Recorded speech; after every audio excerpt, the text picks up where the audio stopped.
Welcome to Public Safety Talk Radio, the podcast for all of our heroes of public safety, including law enforcement professionals, firefighters, EMTs, corrections officers, healthcare workers, and more.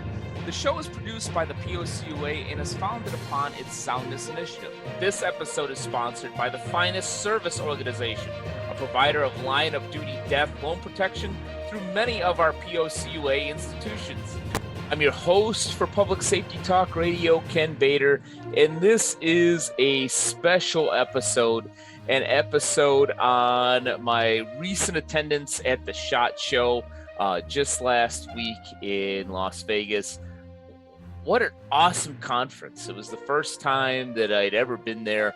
It was a privilege to be invited by my friends at Talus Ridge to be in their booth, to be able to interview some really amazing entrepreneurs and supporters of law enforcement at this particular event.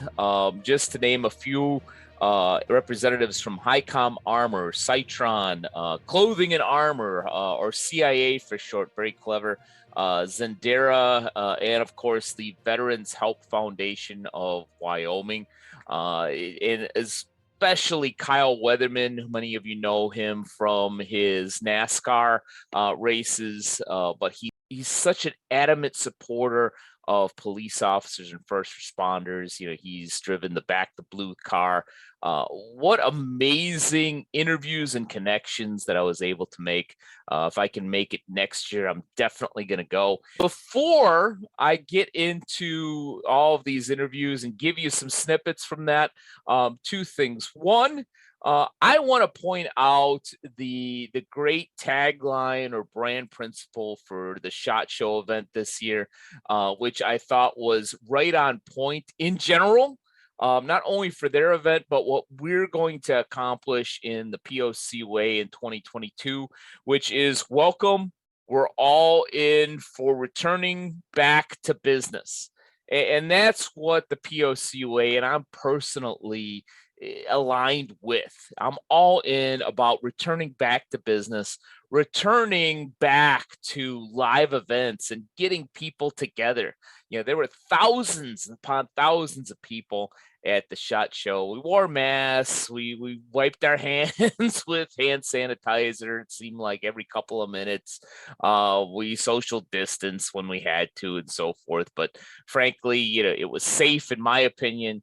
And we were able to get back to true collaboration and networking, the type of networking that somewhat can be done via Zoom, but can really be done at a different level, at a much higher level, right in person, to be able to shake a hand and to look somebody in the eye, go out to lunch with them, have breakfast with them, and be able to make that connection and truly engage about talking about partnering and collaborating. What a wonderful experience. And I plan on bringing something similar to the Public Safety Business Summit and all of our events in 2022 and beyond that are brought to you by the POCUA. Second, before I get to all of these great folks that I was able to speak to on recording during the SHOT Show, let's hear from Sara Hall, the CEO and founder of Talus Ridge, who you may remember from one of our past episodes in season 3, and the great things that they're doing with that company to keep first responders cool. And that might seem like a small thing, but you know, these guys and gals with all of that equipment, that takes a toll on them. And to keep them cool, to be able to do their job and do their job properly is extremely important. And Sara Hall and her team are doing an awesome job. Really appreciate it again that they invited me to their booth. But the very first interview that I had to do from SHOT Show was, of course, with Sara Hall from her booth. Here she is. Welcome from the SHOT Show. I am here with the great Sara Hall, CEO and founder of Talus Ridge, who I had the distinct privilege to have on my show probably just a few weeks ago from the SHOT Show.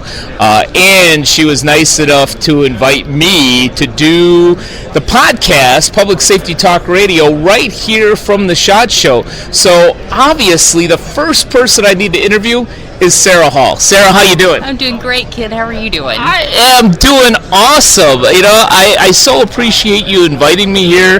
I've only been here, I think, for a little more than 24 hours, and I've made a ton of connections. So I can only imagine, what this is doing for you. Yeah, the experience has been absolutely fabulous for us. We've talked to several body armor companies who are interested in our product, and some government officials who are also interested. So that really is awesome. That is awesome. And the other thing that's awesome is I'm going to have to learn how to do this mic thing, because it's been, believe it or not, I did this once before and I had it down, so I'll have to relearn it. That's why we do these first. Yes, that's right. So getting back to an important question, if there's a number one thing that you want to get out of the SHOT Show for Talus Ridge, what is it, and have you already gotten it? I think we've already gotten it. We are getting the attention that we need with the product, which is exactly why we're here. And people understand why we're here, and that we're here to help make the user be more comfortable underneath the ballistic gear. So I think we're already successful, and we're not even finished with the first day. Yeah, for the record, this is like the second day, or this is the first full day that I should say. So what has been the response on the Talus flow system, if I've gotten that correctly, so far in the last day and a half? So with the Talus airflow system, it's been really cool to see folks walk by and they see it and they immediately understand, oh, this goes underneath my ballistic gear, this is going to help, and then they are reeled right into talking about the product. It's exactly what we needed to be here for. So we're really excited to be coming to the market in March of this year. That's awesome. So I'm assuming, like most people that come to these types of shows, the hamster on the wheel is already thinking not only about what to do over the next year, but what you want to do for the next SHOT Show. Have you thought of that? And can you give us... the laugh tells me that maybe that hasn't happened, but is there this little inkling on the hamster wheel that says, you know what, next SHOT Show we're going to do X? I think next SHOT Show will have more than one product here. And if the patents hold true as they have already, we will have a variety of products available for the next SHOT Show, including one for canine and some concealed wear for women. Maybe I'll make that statement. Awesome. Well, I'm not going to be a purchaser of the concealed wear for women. I'm really interested in the canine product. Yeah, that should be exciting. I'm seeing a lot of good canine stuff, to use a very technical MBA entrepreneurial word, I should say. But there's a lot of interesting things here for canines. So yeah, we're definitely looking forward to that. Can you give us a sneak peek on the canine thing? Yes, I can. So the canine version will actually be able to hold cooling packs. So we can keep the canine cool the entire time they're on the run or they're on the search, and not be restricted to just after the run is done. Because by the time that they are finished with a run, they're already too hot. And if you don't catch it in time, you can lose the canine really quickly. So we want to avoid that at all costs, and keeping them cool from the very beginning will allow them to be able to run longer and more efficiently. Awesome. Will it have any protective capabilities in terms of bullets or knives or anything like that? Just the cooling system? It's just going to be a cooling system, just like the Talus airflow system is for a human. We don't have any ballistic gear on ours. It just supports the ballistic gear, and it's going to do the same thing for the canine. Got it. Well, damn it, dogs deserve to be cool too. Yes, they do. Any last words before we let you get back to your booth and do some real work? Ken, I'm so glad you were able to be here. This is such an honor and a blessing to be able to meet you, and I'm stoked that you are doing so well. And I'm just excited for all the good things that are coming your way. It's my pleasure. I love you, my friend, and thank you so much for having me here. We're having a blast, and it's just started, so really looking forward to the next couple days. That sounds great. Thanks, Ken. Sara Hall is obviously a great entrepreneur and an awesome supporter for all first responders and public safety professionals out there. They're doing amazing things. Obviously, that was our first interview at the SHOT Show. We needed to kind of get our mics set up properly, so apologize for a little bit of the issue, especially with my big mouth. Found that the close mic worked great for my guests, but I obviously need to tone it down with the feedback and so forth. I think we got it right on the next day, even though that was kind of a trial run with Sara at the booth. I wanted to share that with you because I can't say enough good things about Talus Ridge. But our first interview of the second day, the day that we did about a half a dozen interviews from the Talus Ridge booth, was the great Kyle Weatherman. And I say great because I personally appreciate his support of law enforcement. He talks a little bit about that in the interview that I had with him.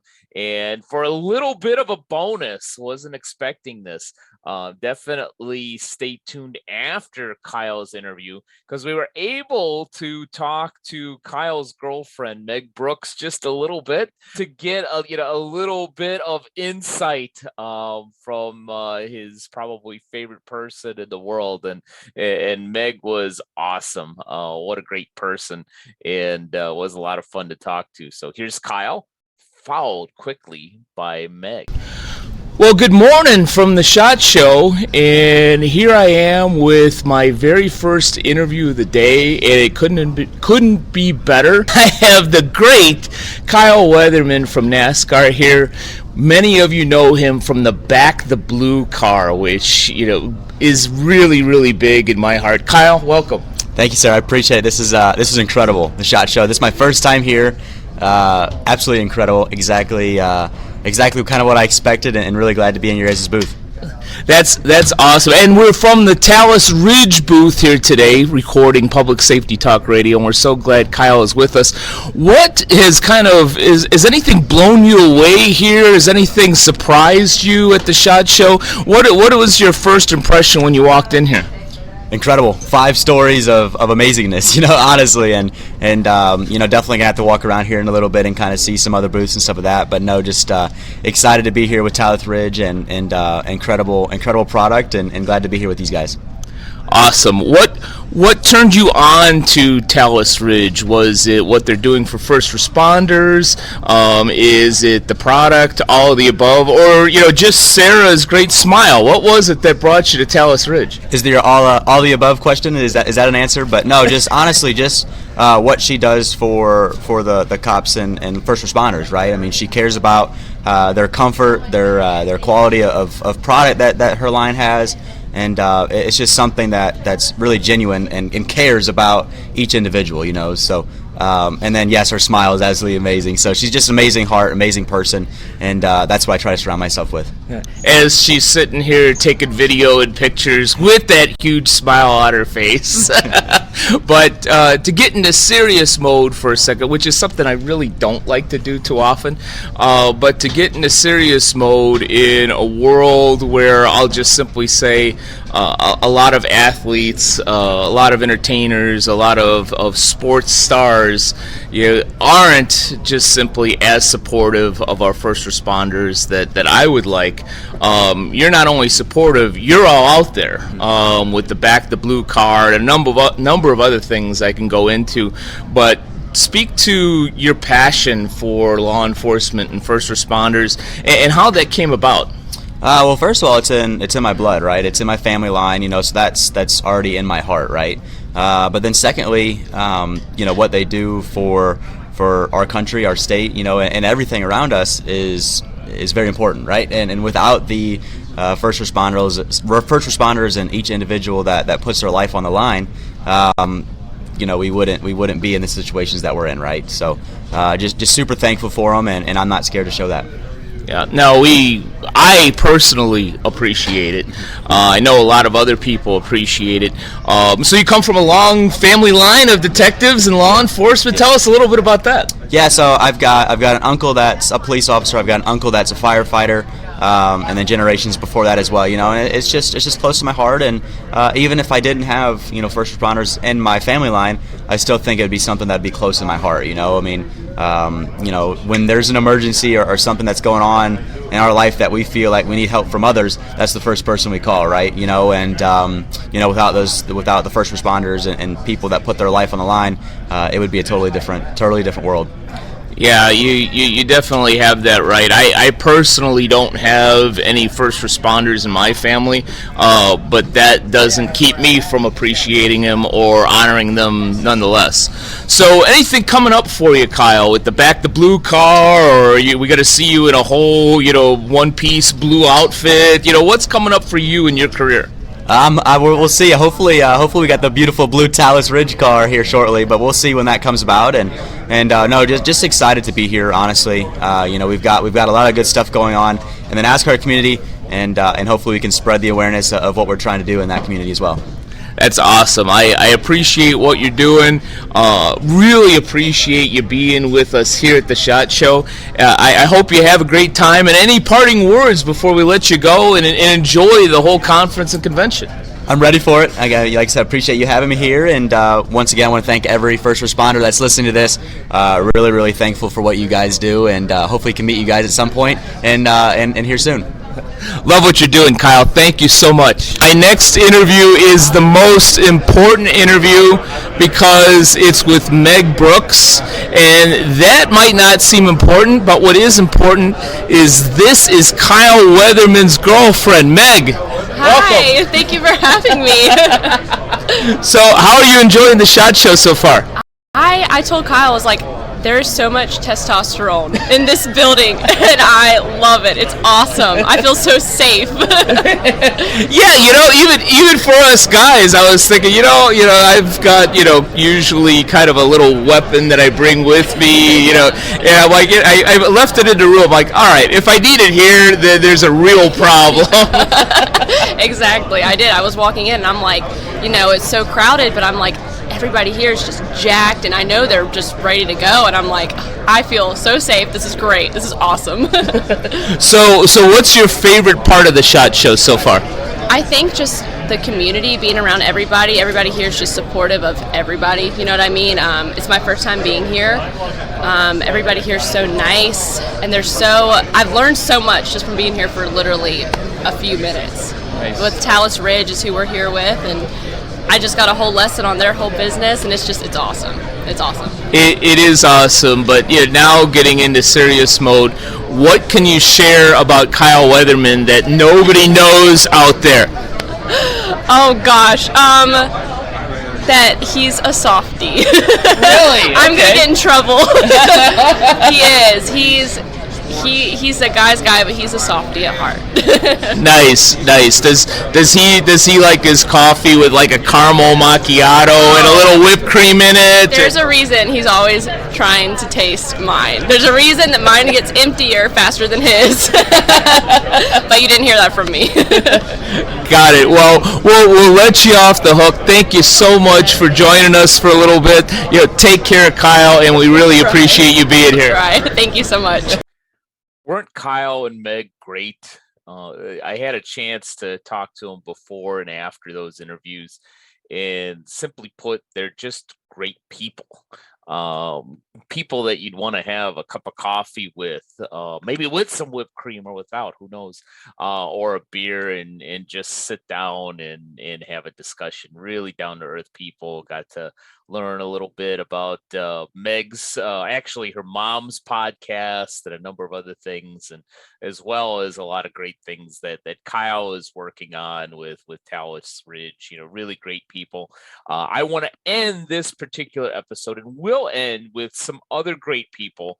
The Veterans Help Foundation of Wyoming. But first, let's have a quick commercial on the POCUA's Public Safety Business Summit, which is coming up in March. Coming this March 27th through the 29th, 2022 in Savannah, Georgia, is the first Public Safety Business Summit, a program specifically created for organizations that serve first responders. What you will experience is a high level of networking and collaboration among like-minded leaders who are in the business of serving first responders.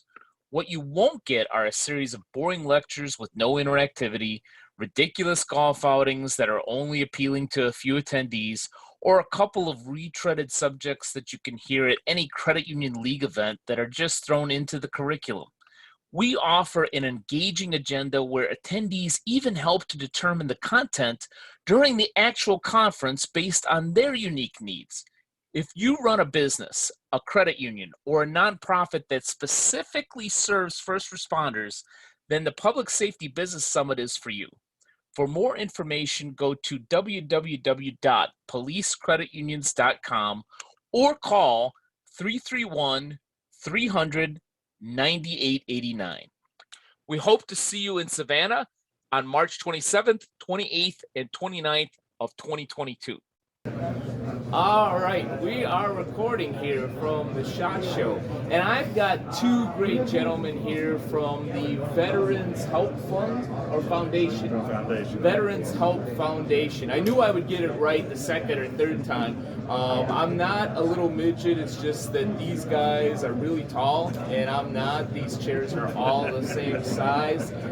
For those that are only listening to the audio, you'll have to go to the video to get that jump. But I have Chad and Steven. Chad is the president of the Veterans Help Foundation, and Steven is the executive vice president. See, it's early, but I'm still getting this for Veterans Help Foundation. Welcome, gentlemen. Thank you. Thanks for having us. Oh, it's my pleasure. Let's start with the obvious. What does Veterans Help Foundation do for our great veterans out there? Okay. Well, first off, we're Veterans Help Foundation of Wyoming. We're going to go ahead and throw that on there. The reason we like that designator is we are located in Wyoming, only in Wyoming, and we take care of vets through outdoor adventures, whether that's hunting, fishing, camping, hiking, long walks on the beach that we don't have, those sort of things. So basically, it's all about getting veterans back out into the outdoors and giving them an opportunity to reintegrate into society, have a way to release a lot of tension that builds up, whether it's during wartime or post-war. And we work with all veterans. There are some kickers to that, and what I mean by that is if a veteran wants to go hunting with us and they do not have their own tag, we have ways to obtain hunting permits or hunting tags for both resident and non-residents. The requirement for that is a 50% or more disability rating, which is not unheard of anymore, at least. So with that 50%, we can take a tag that's been donated to our Game and Fish or to us directly and put a veteran on that tag. So, and it's 100% free of charge. So what we're after is bringing a veteran to Wyoming or taking a veteran within Wyoming and putting them on a once-in-a-lifetime type of hunt. We pay for their food, their lodging, their transportation. The animal, once it is harvested, we take care of all of the processing. We have a mentor guide that will go out with each vet. Most of the guides and all of the operations personnel within Veterans Help Foundation are veterans themselves. So no one understands a vet like a vet. So that's one of the big things there. So we're not a big organization. We don't ever want to be a big organization. We don't want to branch out past the state of Wyoming. How we actually take care of vets that are in Wyoming that want to go other places is we work closely with other organizations. So we know Wyoming, we do Wyoming. If we have somebody on the East Coast, we have somebody on the West Coast, we have somebody south that wants to come to Wyoming to hunt, we can take care of it. So that's pretty much what we are and what we do. So, Stephen? I love that, and I want to get to Stephen. So I'm assuming that if a veteran in New York City, Miami, Florida, Puerto Rico, Hawaii, if they want to come to Hawaii, yeah, of course they want to go to Hawaii. If they want to go to the beautiful state of Wyoming, they can make it there, and you're going to make these services available to them, right, Stephen? Yeah. So, like Chad was saying, the biggest thing with our organization is the word help. You know, we're veterans ourselves, dealing with our own PTSD and other issues, and as Chad said, veterans know veterans. And so, you know, when that veteran comes to an event with us or an outdoor adventure, we're going to treat them like a brother or a sister, and we want them leaving with a smile on their face, knowing that there's a rebuilt camaraderie and that somebody still has their six. Because those are the camaraderie and having somebody six is probably the two biggest things that lead to veteran suicide and domestic violence issues.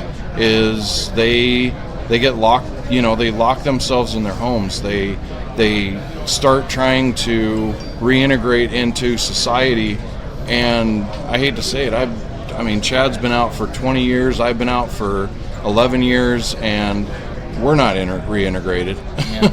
And there's a lot of us that don't. And so, you know, we can't say it enough. Veterans know veterans, and that's why we're trying to help.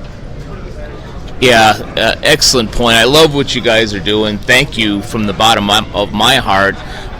Given that this is Public Safety Talk Radio, I know I'm not a veteran myself, but I know that a number of veterans get into law enforcement, firefighting.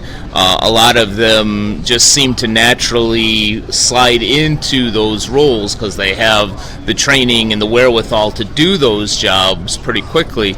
Do you see a lot of first responders take advantage of your program? We do. And I think that is just a natural migration for, military to migrate to those jobs. You know, you have a team. You work with a team. You work with a brotherhood. And we have quite a few that have retired out of the military or have left the military to go on to law enforcement and so on. And they take advantage of it. And we're starting to see, I know there's a group that has reached out and pinged us that it's 4 different guys that all served together in Afghanistan who now work for a police department, and they all want to come out. And this is another one of those opportunities where they don't need help with guiding. They don't need help with any of those things. They just would like us to point them in a direction. You know, and if we can get them a tag, great. If not, they're going to draw their own, and they're going to get out there and they're going to do it. And that's why we say help. We're not all just about getting somebody a tag and putting them on a hunt. Mm-hmm. If they need help with an area, if they need a little bit of assistance with where to go, we can do that as well. So luckily we're in a state that has a very low population. And when you say 500,000 people, you know, that's the entire state. Yeah. So just for perspective, I live in Long Beach, California, and we have 500,000 people. Right, exactly. So we have a really close network of people, outfitters, guides, landowners, those sort of things that are very forthcoming, you know, to help us out. So we're there for whatever need a veteran needs, or their family, or their spouse, their children, and so on and so forth. Well, and it goes beyond that. We've mentioned a lot with hunting. We do fishing, hiking, camping. I'll take you out for a cup of coffee if that's what you need. Plus those long walks on the beach, which you told me, Stephen, is your favorite part of the whole organization. I'm a sailor. I need that water. So then you need to come out to Long Beach. I made too many trips to the California area. I'd rather. You know what? If you and I want to go fishing, I'd be more than happy to come to Long Beach. You know what? I take that as a huge compliment, because that's probably one of the few reasons you'd come to California. But please continue. You were making a salient point, and I cut it off to make a joke. Okay. So go ahead. It's fine. One of the things that we're trying to do. So in the state of Wyoming, we're one of 3 states in the United States that houses all 5 species of the cutthroat trout family.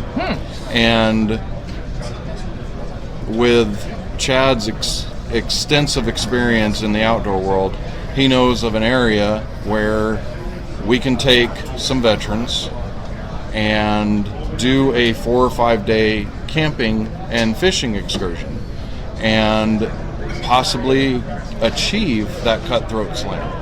And what the Wyoming Game and Fish does for anybody who achieves this cutthroat slam, they present that person with a really nice gift certificate. Not a gift certificate, but just a certificate of completion. Maybe a gift certificate too for like a steak or something. I wish they would. We are Wyoming, and there's a lot of cattle and a lot of beef comes through our state or goes out of our state. But no. So we. Another thing that we're going to try to get implemented into our group is, starting to have veterans working with their hands again, woodworking, metalworking, stuff like that, where maybe once every 6 months we come together, we just do a small little group of us that, if you need help framing, whatever, we can try to get a team of us together and show you how to do things. Maybe get some equipment donated that we can turn around and issue out to that veteran to create a small business. Yeah, I love what you're saying there, and I've heard this from more than one professional like yourselves, whether they work with first responders and PTSD or veterans, that many times, like the woodworking you mentioned, I knew somebody as well who, a police officer that had PTSD, that actually found that working with glass, actually making stained glass, actually helped him to just kind of calm down and focus. So that's awesome. I also think maybe we should skip you coming to Long Beach, and I should come to Wyoming, because I'm a steak eater, and I don't fish anyway or eat it. So the last question I have for you two gentlemen is, as you mentioned, you obviously see a ton of veterans, and at least a portion of them are first responders, maybe retired, maybe active. Have you seen any differences in the challenges of the veterans that have gone into some type of first responder profession, or is it pretty much the same across the board, even a veteran that went into, say, private business or taught or something? Have you seen any differences in that at all? Well, I mean, honestly, each veteran poses his own. Yeah. And I wouldn't call it a challenge. I was Army. I learned to adapt. So we are able to do that with a lot of our different guides. If we have a veteran coming in, and that's the thing, they get paired up. They get paired up with someone that has a similar interest or something along those lines, maybe even a similar combat experience. Mm-hmm. So we put them with those, and you can take a vet that has not been an open book to anyone, has not talked about anything, kind of within their own shell. You put them with another vet that has something similar, and I've seen it time and time again, even in my own personal experience. Within 2 hours, they're best friends. Yeah. It's like they've known each other their entire lives. You're out in the middle of nowhere. You're either up on a mountain or in a pickup, and you're out just glassing stuff. And sometimes I've had conversations that became a little more uncomfortable than I would like. The subject matter, not combat related. So it gets really interesting, and I've never been on a veteran hunt that you come in shaking hands but you leave with a hug. I mean, it's a pretty powerful thing. So it is powerful. I'm also not surprised because, as you said, veterans understand other veterans, and it's only going to be a fellow brother or sister that's going to get it. Really appreciate what you do. Last question, actually. I said it was last question, but this is the last question and the most important question. If folks out there want to hear more about what you do, take advantage of any of the services that you have for veterans, how best can they find you? Well, one of the easiest ways, pretty much everybody's on Facebook. So look us up on Facebook at Veterans Help Foundation of Wyoming. On there is a link to a outdoor adventure application. And what that is, it's an opportunity for a veteran to apply or someone else to apply for that veteran. And I'm all about surprises, don't get me wrong. If you have a veteran that you want to nominate, go on and apply. Just know that if you're not willing to let them know that this is happening, when we get to the point of needing to assign a license, there is one piece of paper we have to have, and it's a VA letter stating that disability rating. That's, again, if they need a tag. If it's outside of that, don't worry about it. We'll make it happen. There's a few other social media networking pieces that we use. I'll let Steven tell you those. He is our social media guru. I think I still have an active Facebook account. I'm not sure. We do work through Go Wild as well. That's another one that's out there for us. Steven? So Steven, are you still on MySpace? No. But we are on LinkedIn. And we're using that more from a business perspective than a personal perspective, reaching out to companies, trying to get them involved with us. And then we are on Instagram as well. And we between all the social media platforms that we're on, we put the same stories, same pictures, the same help requests throughout all of them. We're on PayPal, we're on Venmo, we're on. Yeah. The biggest thing is just, it costs money to help vets, with these outdoor adventures, and so anybody who's willing to team up with us is appreciative. We're not asking anybody for anything, just to give us consideration. Sure. Well, I have to throw this out there. Applied Ballistics. They're a huge sponsor for us. They're the ones that got us here. Stag Arms out of Cheyenne, Wyoming. Yes, Wyoming. They're a huge sponsor of us. We're actually raffling off one of the rifles here at the show. Awesome. Norma Precision, also huge. That's who's hosting our raffle here, and then the list goes on and on and on. But they are really involved in what needs to happen with our veterans, and it's truly appreciated. And you're more than welcome to come out to Wyoming and have a steak, but we're also known for our seafood. No, not really. You remind me of when I take my beautiful wife to my hometown of Chicago and she orders salmon. I'm like, really? with all the beef and the pizza, the Italian food, you're going to order salmon? Well, the lake's right there. You don't want to eat anything out of that lake. But But I had to go swimming in that lake. I feel you. You probably have more issues from swimming in Lake Michigan than anything else in your life. But guys, I love what you're doing. You mentioned doing what's needed for veterans, and you're doing it. So folks out there, whether you're watching or listening to this episode of Public Safety Talk Radio, check out Veterans Help Foundation of Wyoming. You'll find them on LinkedIn, Facebook, Instagram. Website is coming, maybe even a TikTok, but don't go to MySpace.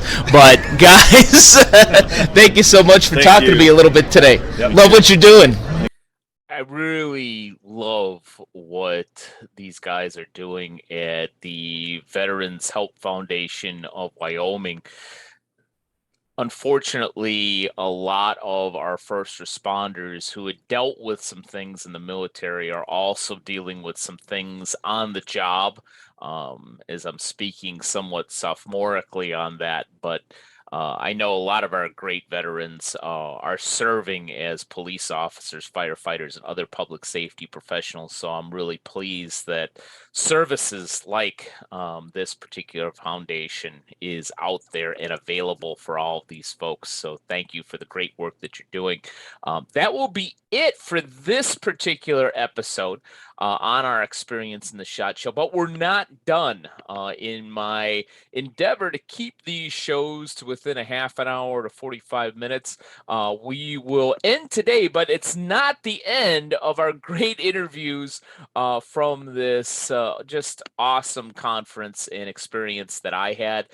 We will have four, and I count them, 4 awesome interviews in our next episode. And we'll lead it off with a really intriguing entrepreneur that is taking care of a problem for women in law enforcement and females that just simply have a need or a desire to conceal and carry and have a great purse and be able to get to their firearm quickly when needed. So more on that next week. But as always, thank you to all of you who have either watched or listened to this episode of Public Safety Talk Radio. And we'll be back with you next week, not just with one, but with multiple great guests that we were able to talk to at the SHOT Show.